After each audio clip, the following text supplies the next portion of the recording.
और paper ballot का आंदोलन जो फाइनल होगा ईवीएम हटाने का और पेपर बैलेट वापस लाने का, उसके बाद अगर वो आप लोगों ने सफल कराया तो आरएसएस और बीजेपी का नामो निशान नहीं बचेगा इस देश में, मैं ये आपको गारंटी दे रहा हूं। बस आपका जो सबसे बड़ा वाला अधिकार था ना, वोट, एक वोट की ताकत से किसी भी नेता और अभिनेता का कान पकड़ के जमीन पे उतार देने की ताकत, वो इस ईवीएम के जरिए से छीन ली गई है। आप कितने आंदोलन कर लो, कुछ कर लो, अगर ईवीएम नहीं हटी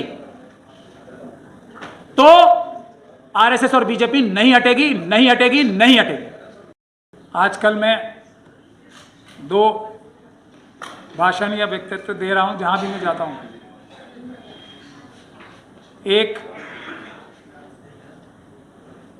एक लाइन का है, और अगर लोग बोलते हैं कि इसको आगे भी बोलना है तभी मैं बोलता हूं। तो पहले तो वो एक लाइन वाला, जीत या मौत। अब इसके आगे अगर आप लोग मुझसे कुछ सुनना चाहते हैं तो बता दें। भाषण सिर्फ इतना ही है, जीतेंगे या मरेंगे, बस।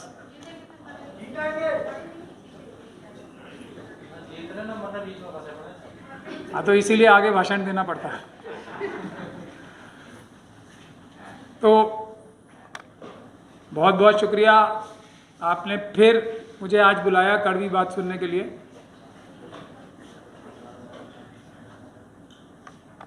देखिए, बात सीधी सीधी है। बाबा साहब डॉक्टर भीमराव अंबेडकर को हम सब मानते हैं या मानते हैं ऐसा हम कहते हैं। उनकी बहुत सारी खूबियां थी। एक खूबी ये भी थी कि वो प्रॉब्लम को, मुसीबत को आइडेंटिफाई ठीक से करते थे और उसका सलूशन ठीक से देते थे। हमारी सबसे बड़ी समस्या जो आज है वो यही है, हम लोग प्रॉब्लम आइडेंटिफाई भी ठीक से नहीं कर रहे हैं और उसका सलूशन भी ठीक से नहीं दे पा रहे हैं।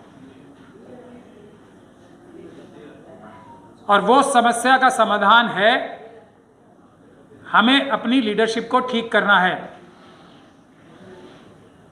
अगर हम अपनी लीडरशिप ठीक नहीं कर पाए, और ये सबसे आसान काम है, लीडरशिप अगर हमारी ठीक नहीं होगी, जो कि ठीक नहीं है, किसी भी हमारे समाज जो है, शेड्यूल कास्ट, शेड्यूल ट्राइब, मुस्लिम, सिख, क्रिश्चियन, बौद्ध और पिछड़ा वर्ग, अति पिछड़ा वर्ग, किसी की भी लीडरशिप ठीक नहीं है। ये सबसे बड़ी समस्या है और इस समस्या का समाधान ज्यादा मुश्किल नहीं है। लीडर मानना बंद कर दो। हम अगर मोदी जी को, हम लोग और आप लोग जो भी बोलते हैं तो लाठी पड़ती है, गोली, ये सब होता है ना, उससे भी ज्यादा कारगर चीज अगर कोई है तो हम अपने लीडर्स से सवाल करें। हम मोदी जी को बोलते हैं जी तुम फेलियर हो, तुमने देश बेच दिया, ये कर दिया, वो कर दिया। जो हमारे लीडर हैं, जो विपक्ष के नेता हैं या दूसरे नेता हैं, वो भी तो फेलियर हैं। वो इन बेईमानों को, लुटेरों को, चोरों को रोकने में नाकाम है, ये उनका फेलियर नहीं है। बहानेबाजी मोदी जी भी करते हैं, अमित शाह जी भी करते हैं और हमारे वाले भी करते हैं कि जी ये हो गया, हमने तो पार्लियामेंट में आवाज उठा दी लेकिन आवाज उठी नहीं। ये है बीमारी, ये है प्रॉब्लम। और हम कहते हैं चलो वाह क्या बात बोली, क्या बात है, क्या स्पीच दी है, वाह वाह, यही करते हैं ना। पार्लियामेंट में धुआं उड़ा दिया, यही बोलते हैं ना। हाथ में क्या आया? जीरो, बस खुश। यह है समस्या। अगर हम अपने लीडर्स को ही, क्योंकि लीडर्स भी हमारे रिलैक्स है ना, सब पता है, हमारी जो मानने वाले हैं हमें, उनके सामने हम जाके बोल देंगे जी मैं आपकी आवाज उठाऊंगा। अरे आवाज उठाने से क्या होगा, रिजल्ट कब लाऊंगा, वो हम पूछते ही नहीं, आवाज उठाऊंगा।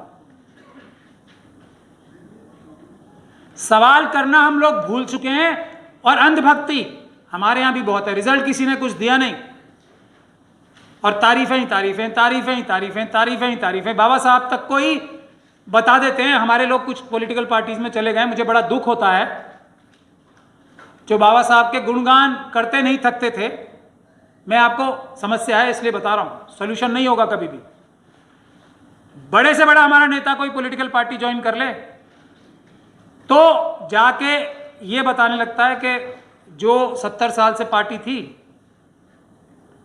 उसने वो नहीं होती तो बाबा साहब के संविधान के तहत जो चीजें मिली थी मिलती नहीं। हमें ये हमारे बड़े बड़े इंटेलेक्चुअल बोलते हैं, शर्म से सर झुक जाता है मेरा। किस चीज की तारीफ कर रहे हैं? बाबा साहब डॉक्टर भीमराव अंबेडकर ने अपने मुट्ठी भर साथियों के साथ मिलके वो चीज ब्लैक एंड व्हाइट में संविधान में देश जिससे चलेगा उस डॉक्यूमेंट में लिख दी। अब जो हमारे पॉलिटिकल पार्टीज ज्वाइन कर लेते हैं लीडर्स, वो क्या बोलते हैं हम पे एहसान करने के लिए कि ये पॉलिटिकल पार्टीज कितनी महान है, कि ये पॉलिटिकल पार्टीज जो रही हैं इतने सालों तक, उन्होंने अगर बाबा साहब के संविधान पे अमल ही नहीं किया होता तो हमें मिलता क्या? देख रहे हो क्या कह रहे हैं ये? और ये उन पॉलिटिकल पार्टीज को भी सोचना चाहिए। सोचने वाले हमारे समाजों में भी हैं। क्या कह रहे हैं वो? कि इन पॉलिटिकल पार्टीज ने, बाबा साहब ने जो संविधान के माध्यम से आपको दिया था, उन्होंने पूरी तरीके से नहीं चुराया, कुछ आपको उसमें से दे भी दिया। यही कह रहे हैं ना वो, कि भाई ये जो हम पढ़ लिख गए, हमें नौकरी मिल गई, हम ये बन गए, हम प्रोफेसर बन गए, इंजीनियर बन गए, ये इन पॉलिटिकल पार्टीज की देन है। बाबा साहब ने जो लिखा था वो अमल नहीं करते तो हम क्या कर लेते? ये जो बोलते हैं ना, ये है हमारे कर्णधार नेता, और हम उन्हें नेता मानते हैं, उनकी तारीफें करते हैं। बाबा साहब की सारी मेहनत, जितनी कुर्बानियां, सब जीरो।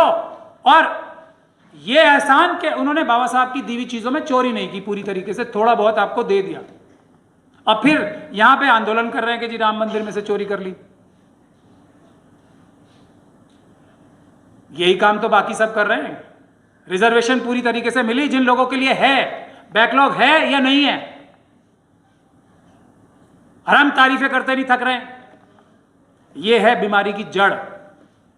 अपने लीडर्स को आइडेंटिफाई हमें करना पड़ेगा, और जो लोग इस तरह की बातें करें, झूठा एहसान माने, उन लोगों का एहसान माने जिन्होंने हक तलफी की है, और उसकी मसलिहत बताएं फिर कि जी ये वजह ये है, नहीं तो बीजेपी आ जाएगी। फिर तो आप जो सबसे बड़े टारगेट है मुस्लिम कम्युनिटी, वही बन गए। अब तो सबके लिए यही हो गया, नहीं तो बीजेपी आ जाएगी। और ये बीजेपी रहेगी, आरएसएस और बीजेपी रहेगी, बिल्कुल रहेगी, कोई नहीं रोक सकता, क्योंकि ये हमारे लीडर्स ही ऐसे हैं, सच बोलने को तैयार नहीं है, हिम्मत नहीं है सच बोलने की। अब कांग्रेस पार्टी का मैं एग्जांपल दूं तो हम लोग जो आंदोलन सड़कों पे करते हैं, उससे राहुल गांधी जी ने कुछ सीखा, उन्होंने गलती मानी। अपनी पॉलिटिकल पार्टी की जो आज तक की लाइन थी वो बदल के उन्होंने गलती मानी कि हाँ हमसे गलती हुई। ठीक है, मानी कि नहीं मानी? बाबा साहब का नाम लेना शुरू किया, संविधान को दिखाने लगे, ठीक। और हमारे लोग जाके वहां ये बोल रहे हैं कि भाई ये नहीं होती पार्टी तो हमें कुछ मिलता ही नहीं। तो जो नेता सही रास्ते पे थोड़ा सा चला था ना, राहुल गांधी, उसको वापिस उस तरफ ले आया कि नहीं नहीं आप ही ने तो किया है सब कुछ। अब राहुल गांधी जी क्या कर लेंगे? क्योंकि उन्हें लगा ये तो इसी से सेटिस्फाइड हैं, इनका 100% हक बाबा साहब ने दिया था, हमने 5% दिया है, उसमें ही हमारा एहसान मान रहे हैं। ये है बुनियादी बात। अब आप जिस भी पॉलिटिकल पार्टी में रहो, आप अब किसी नाम से पुकार लो, बहुजन नाम था, अब यहां भी आपने बहुसंख्यक लिख लिया। बहुजन में कुछ परेशानी थी?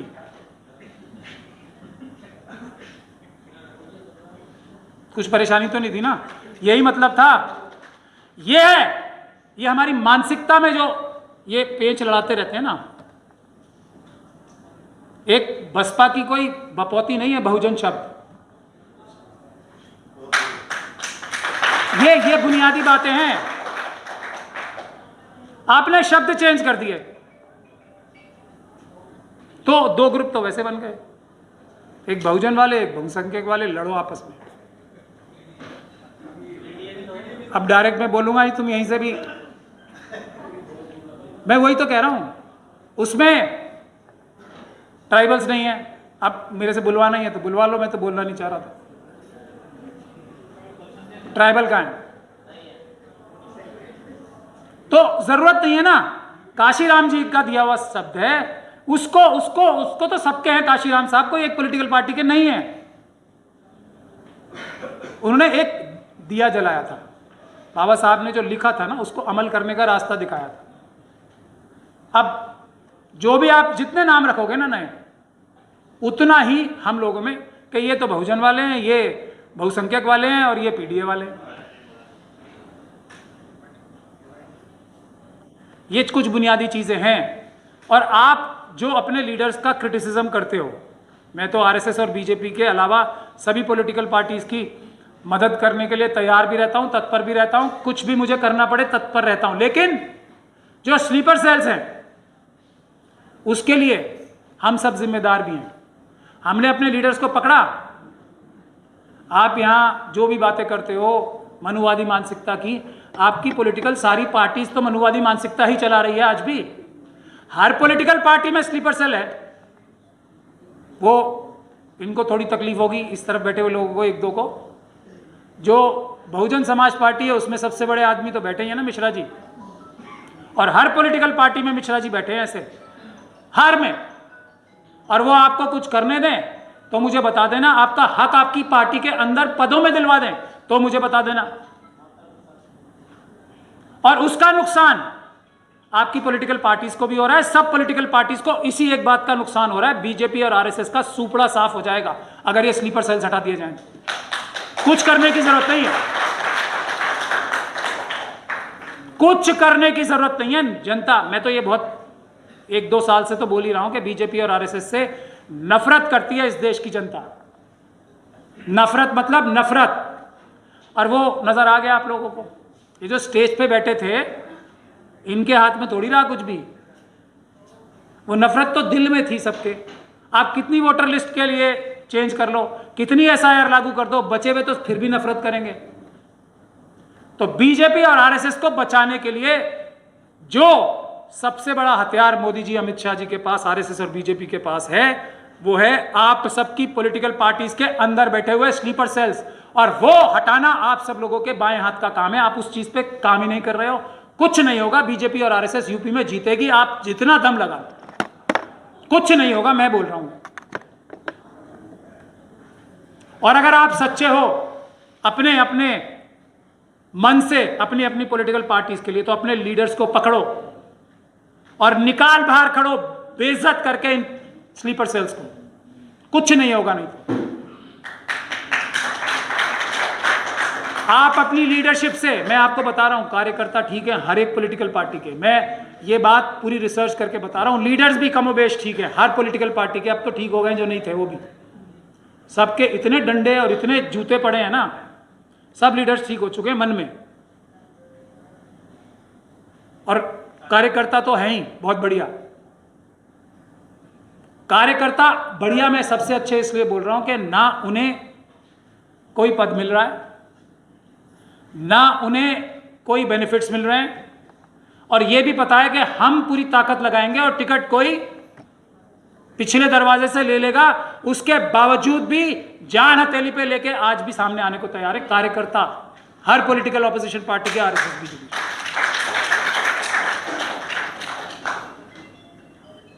अब आप लोग जिस चीज के लिए हम अपना गला फाड़ फाड़ के थक गए, हर इंडिया गठबंधन की पॉलिटिकल पार्टी ने जिस चीज को सबसे अहम माना था, और आपका भी दूसरा मुद्दा है, वो पहला मुद्दा होना चाहिए, मेरी ये बार बार निवेदन रहती है, ये सारे मुद्दे उससे कनेक्टेड हैं, ईवीएम से,